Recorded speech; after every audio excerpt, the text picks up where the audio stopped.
All right, everyone, welcome back for Marketing Mondays. This is episode 5, Cultural and Historical Tourism. We're really excited to be back with you again this week. We welcome anyone new that's joining us today. Our mantra here for Marketing Mondays is small efforts for a big impact. So we will work with you today to share some valuable insight and some actionable steps for you as well. All right, my name is Kara, and I'll be your host today. My co-host, who many of you know, is PJ, and we are here to guide you through some impactful marketing efforts. And so just to get started, we like to give just a really basic understanding of what we're about to delve into. So looking at this and understanding that in tourism, it's important that we can really distinguish between cultural and historical tourism and how they connect. So both are really distinctive concepts. They shape a destination's identity and its appeal. And a region may utilize one or the other more depending on their offerings. Now, cultural tourism involves travelers who are seeking authentic experiences that immerse them into the customs of the area, traditions, art, or daily life of the community. This might include local festivals, interacting with residents, enjoying local cuisine, things like that to really gain an understanding of the contemporary way of life. Now, on the other hand, historical tourism, which we'll also look at today, focuses on the exploration and the understanding of a destination's past. So this is really delving into significant events, landmarks, artifacts that help shape its identity. And so activities in historical tourism often include things like visits to museums, heritage sites, monuments, and landmarks with historical significance. So the primary objective here is to educate or inform your visitors of historical events. And so while these two forms of tourism have their own unique characteristics, it's also essential that we recognize that they often overlap. And the history of an area may directly affect the current culture. Additionally, many destinations strategically leverage both cultural and historical elements to offer a really well-rounded and enriching experience for their tourists. So now we have kind of a brief understanding of what we're getting into today. Here is a copy of our blueprint for the day. So we'll try to keep this brief, but we do briefly discuss today the history and cultures of North Carolina and its regions. We'll be looking into some practical strategies for community engagement and heritage preservation. We will discuss ways for everyone to get involved, which could include utilizing special grants, exploring the power of digital storytelling, and we will share 5 actionable steps for you as well that you can start implementing immediately. Of course, we'll also address potential obstacles, and we'll conclude today with some key takeaways. And then towards the end, we will open the floor up for your questions and discussions. So again, please feel free throughout to add any questions or comments you have into the chat.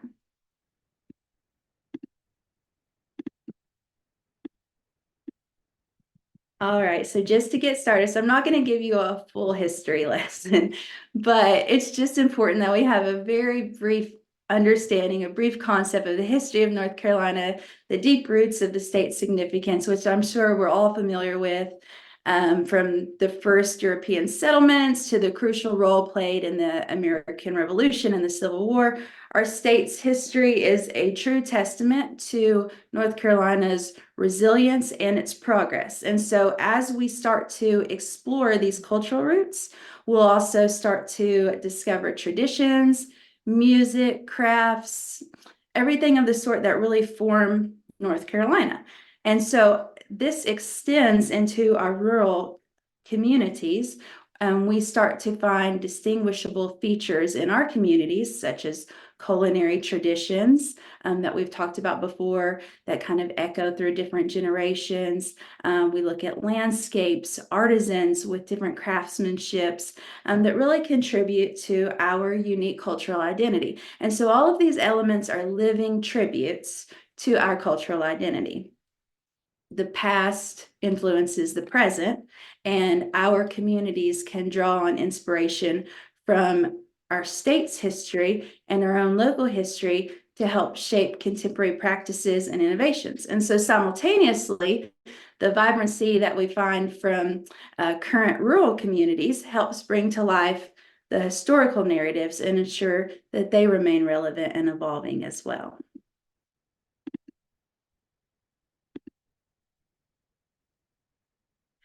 And so as we look back and consider the history of North Carolina and our regions, we can start to unearth some historical and cultural treasures in our own regions and look at ways that we as practitioners can share them.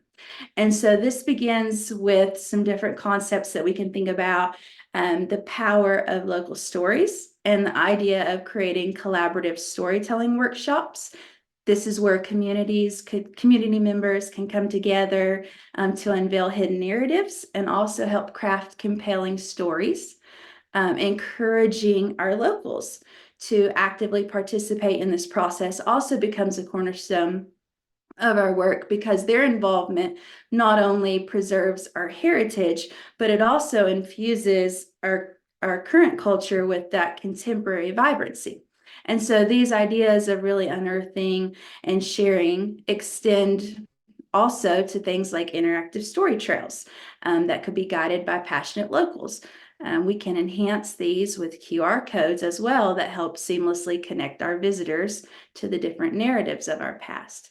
And keeping this in mind, there's some really great user-friendly apps as well that can help you create these trails and QR codes, such as mapme.com or Trailforks. And I'm going to have PJ share in the chat too some additional blog resources and apps that can help to create easy maps or QR codes for trails if that's something that you're interested in doing in your community. And so sometimes it can be difficult if we aren't really sure of what our historical offerings or our cultural offerings are in our area, or maybe we want to just really work to refine them more. So if you start to really dig deep into the roots of the region and start conducting research in your area, you might find things that you haven't considered before. So there's several examples, but just one out there that there's thousands to choose from, but maybe you have like some historic architecture or some churches in the area. Maybe you have a significantly large amount of historic religious buildings with stained glass or murals or historical architecture. And so an example I'll share, I have a picture on the slide of the frescoes of Ashe County, North Carolina. And so Ashe County has created a trail of frescoes because they have these frescoes in their churches. And they extend to a couple counties outward too, I think. But the frescoes are a unique water-based art form. It's a mural technique of painting, and it just happens to be in the churches in the region. And so they have opened up a trail of frescoes so you can walk through all of the churches and view these beautiful paintings, this beautiful artwork. But they also work strategically. Their peak season is in the fall. So they're working strategically to target the fall and nature tourists that are coming to the Appalachian region as well during this time to view the changing leaves. So this is a really creative offering that Ashe County has put together and created this trail to give this historical offering in the area. So it's sometimes about, digging deep and seeing what you have in your region to offer. We can also start to uncover here the ties between these historical and cultural treasures and the realm of culinary tourism. So we've talked about this before in our culinary tourism episode, but from traditional recipes that are passed down through generations to the vibrant stories behind these local cuisines, our culinary heritage is also a living testimony to our shared history in our regions. And so historical and cultural tourism also connects to nature enthusiasts, because when you find you have these outdoor historical offerings or these outdoor cultural offerings, you can attract a broader audience as well that might be interested in having these outdoor activities while also having that educational element or that takeaway that they've gotten to get outside, but they've also learned or they've discovered something new about the area. But again, you have to look here and list the offerings that you have and really be creative and research what you have to work with to determine what's going to work best for you based on your area's offerings. Collaborations with local schools are also great, and you have to keep in mind that this can also be collaborating with high schools or potentially younger, because it really allows the students also an opportunity to learn and engage while sharing. We can also work here again to draw on that low-hanging fruit that we have in our regions, such as extending on things that are already working. So for example, the Lumbee Tribe Festival in Robinson is very successful. And so creating more historical or cultural events around this week is an opportunity.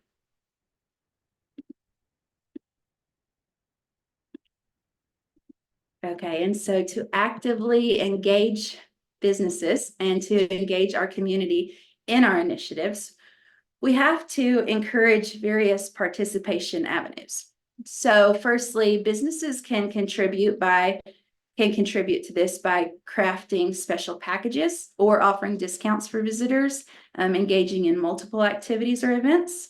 This helps to foster a sense of inclusivity. Additionally, local businesses can create uniquely branded merchandise together that really encapsulates the cultural essence of the area. So for example, in Lansing, North Carolina, there's some small shops, there's a general store, a local boutique, a cidery, but they've all come together to create this local brand. And so they're selling their wares like crew necks at the boutique, glassware at the cidery, leather goods, and other things at the general store that are labeled Lansing Creeper Trail or Big Horse Creek. And they're all working together to embody the town's cultural identity. So that is another strategy. Another impactful strategy involves hosting workshops and classes within the community to really educate residents on their heritage. This helps to get everyone excited and engaged. Consistently planning events, particularly things like art classes, can be really entertaining and informative. Also, collaborating with local crafters for demonstrations not only supports your local talent, but it also enriches the overall experiences because people are getting an experience rather than just maybe a product. They're getting to see how things are really made and how they've come about throughout history. And so to really help ensure our widespread community involvement, we can also craft some unique things like organizing a historical walking tour or a scavenger hunt with local businesses. These can be very effective. It can also help to create a really unique offering. So a good example of this is Starworks in Montgomery County. They host their annual Pinecone Pathways, and they hide 100 hand-blown glass pine cones along a trail, and this attracts hundreds from our state and from neighboring states. And this event is really fun, but it also works to incorporate the local art culture. So this is a great example of how that could be utilized. And then finally, encouraging community members to become your brand advocates by educating them on your area's history really helps to ensure that collective effort in storytelling and strengthen your cultural narrative.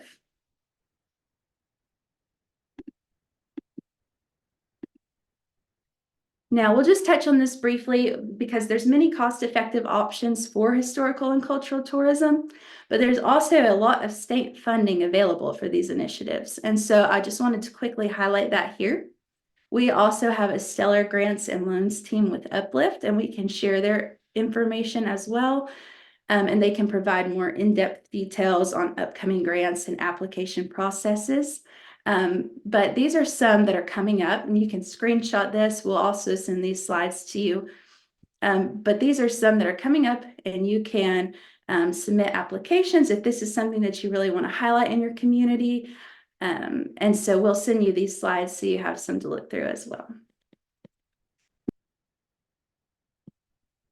Now we will touch on this, our digital presence, because it's so important in today's digital age that we are establishing that strong online presence. It's really crucial for our initiative success, even with cultural and historical tourism. So these are just some things that you can consider for your digital presence, considering partnering with travel bloggers, or also just creating your own historical or cultural blog to share your compelling stories or insights.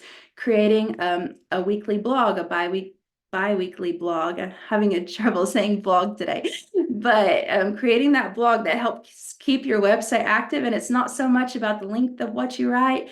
If you're optimizing it for SEO purposes, it's something we'll go over in another Marketing Mondays.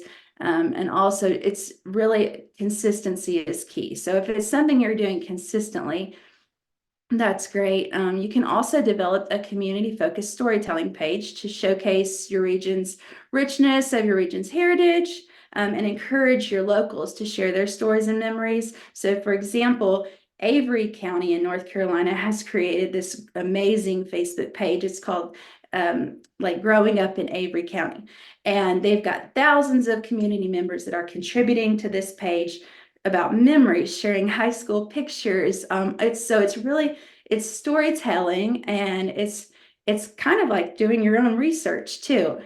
People are giving you memories of the past. So that's something that you can do, is create something that your locals can really engage with. Utilizing interactive maps again and podcast helps to reach your audience actively. Again, there's many resources available for getting started on these if it's not something you're really familiar with. As we've talked about in some previous sessions, implementing a weekly spotlight, featuring interviews or highlighting community members and their contributions. This might include artisans or really anyone that could be involved in historical or cultural aspects in your community. You can get together with local businesses and introduce or create a unique community hashtag for everyone to share and use, to get everyone actively participating. These are just some small steps that you can do. And if you're not familiar with using digital platforms, we also offer several training courses and information sessions in our Uplift programming that you can check out as well.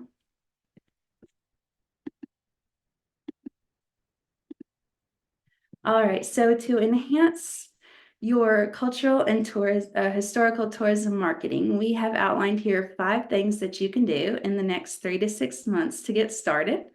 So, firstly, really dedicating time to research to inform that you have a well-informed approach. So we can choose a little bit of time in our schedule that we may do some research, and keep in mind that creating that social media page that we just talked about with locals for memories and insight, this is research. Second, we can embrace creative storytelling. And so this means really digging deep to find stories that can come from your offerings. Even when you think something might not be there, looking for consistencies, looking for that messaging, looking for something that you have to offer in your area. Also employing local storytellers to help you with this.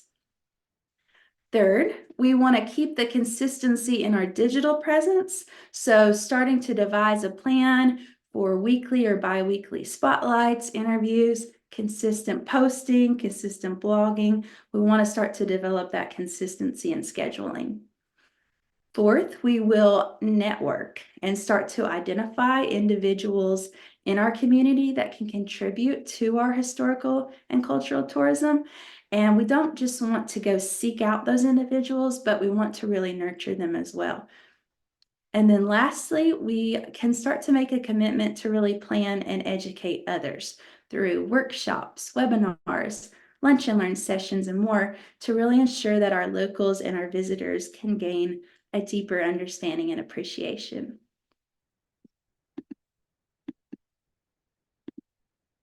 And then, of course, we know there will be obstacles. There's always obstacles, but we do want to keep in mind to remember to simplify our efforts whenever possible, be thoughtful of our time and our capabilities, reaching out to others to assist where they can.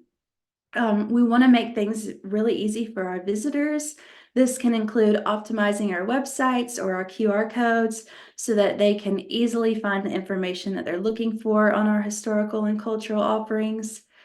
We want to collaborate, have fun, and be present when researching the past. We want to be creative because you never really know where you're going to find a good story.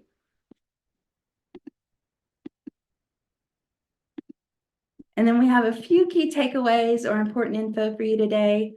So we want to remember that there is a fusion between cultural and historical tourism, and incorporating both creates an enticing experience for our visitors. So this includes the integration of culinary or nature elements as well.